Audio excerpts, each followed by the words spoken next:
मेरे प्रिय साथियों, जय शिवाजी, जय ज्योतिबा फुले, जय माता सावित्रीबाई फुले, जय फातिमा शेख, जय साहूजी महाराज, जय सरदार पटेल, जय बाबा साहब भीमराव अम्बेडकर, जय मानवर ईवी रामास्वामी पेरियार, जय पेरियार लाल सिंह यादव, जय बाबू जगदेव प्रसाद कुशवाहा, जय मानवर कांशीराम। साथियों, इस समय हमारे चित्रकूट में जातिवाद की एक बहुत बड़ी लहर आ चुकी है। अभी कुछ दिन पहले हमारे सहयोगी साथी धर्मेंद्र भास्कर जी के द्वारा खजुरिया कला में एक कार्यक्रम का आयोजन किया गया था। उसमें मान्यवर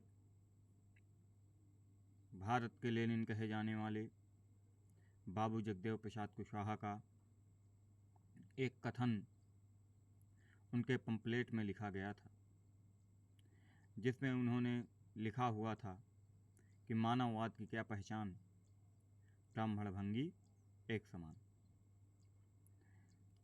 साथियों, जिसके कारण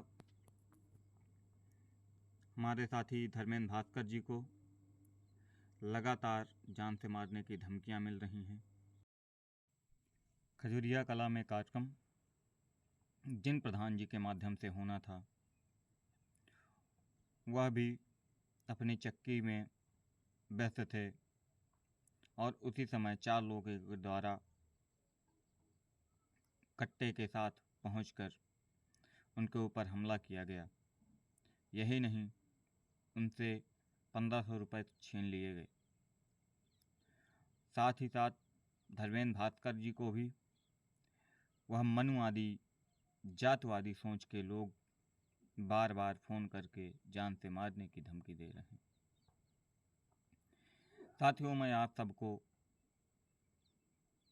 बाबू जगदेव प्रसाद कुशवाहा का वह कथन सुनाना चाहता हूँ, जिसके कारण कुछ मनुवादी विचारधारा के लोग, गैर तार्किक लोग, जिनके अंदर जातिवाद कूट कूट कर भरा हुआ है, वह लोग आज इन चीज़ों का विरोध कर रहे हैं। 100 में 90 शोषित हैं और शोषितों ने ललकारा है, धन धरती और राजपाट पर 90 भाग हमारा है, 10 का शासन 90 पर, नहीं चलेगा नहीं चलेगा, वोट हमारा राज तुम्हारा, नहीं चलेगा नहीं चलेगा, 9 कमेरा 1 लुटेरा, चालाकी से लूटा है, शोषण कर कमज़ोर किया है, जो आज भी बिखरा टूटा है। इस 90 को जोड़ने का कोई नया तरीका ईजाद करो, अपने अपने घर आंगन से खत्म पूर्ण मनुवाद करो, पुनर्जन्म और भाग्यवाद, इससे निकला बावनवाद, बावनवाद की क्या पहचान, गिट पिट बोले करे न काम, मानववाद की क्या पहचान, ब्राह्मण भंगी एक। सबको शिक्षा सबको काम, वरना होगी नींद हराम, चपरासी हो राष्ट्रपति हो, राष्ट्रपति की संतान, सबको शिक्षा एक समान। साथियों, मैं आप सभी से पूछना चाहता हूँ, जो भी मेरे ब्राह्मण मित्र हों या जो भी बहुजन साथी हों, उन सब से पूछना चाहता हूँ, ब्राह्मण भंगी एक समान जिसके कारण कुछ जातिवादी मानसिकता के लोग आज इतना उपद्रव मचा रहे हैं कि वह मानववाद को भूल चुके हैं। उनका जातिवाद एक चरम पर है। मानववाद की एक पहचान जो उन्होंने कहा था कि ब्राह्मण भंगी, जो ब्राह्मण जातिवादी, रूढ़वादी और मनुवादी व्यवस्था में सबसे ऊपर रखा गया है, और भंगी जिसे सबसे नीचे रखा गया है, अगर वह एक हो जाएंगे तो क्या मानववाद स्थापित नहीं हो जाएगा? जब वोट लेना होता है, मंदिरों पर चढ़ावा चढ़वाना होता है, मंदिरों के लिए दान लेना होता है, या किसी धार्मिक कार्य के लिए दान लेना होता है, तब तो यही लोग आपको आपके समझ में हिंदू आते हैं। आखिरकार अगर यह हिंदू हैं तो इतना भेदभाव क्यों है? मैं आप सभी से सवाल पूछना चाहता हूँ कि क्या हिंदू की पहचान सिर्फ जाति विशेष से है या सिर्फ चुनावी हिंदू होता है?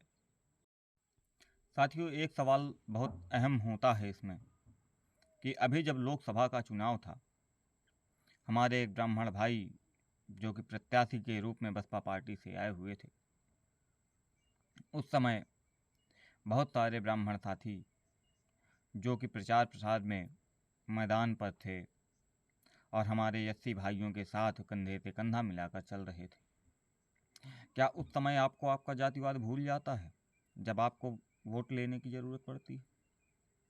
उस समय तो आपको कोई दिक्कत नहीं होती।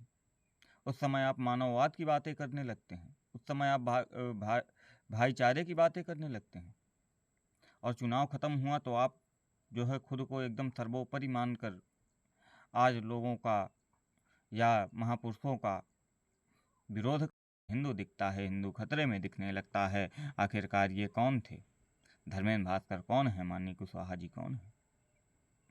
कभी विचार किया है आपने इन पे? अगर वह समानता की बात करते हैं तो इसमें बुरा ही क्या है? समानता का अधिकार तो हमें संविधान भी देता है और समानता की बातें हमें संविधान करता है, तो आखिरकार आपको दिक्कतें क्या हैं? साथियों, इस वीडियो में जो भी सवाल पूछे गए हैं उनके जवाब आप ज़रूर दीजिएगा। और अगर आपको लगता है कि बातें सही हैं, ये सवाल सही है, तो वीडियो को लाइक और शेयर ज़रूर करिए, जिससे जितने भी ज़्यादा से ज़्यादा हो सके ओबीसी, एससी, एसटी और जो ब्राह्मण भाई हैं वह उन तक पहुंच सके और वह इसका जवाब दे सके। बातें हमारे समानता की हैं, बातें इंसानियत की है, बातें मानववाद की हैं।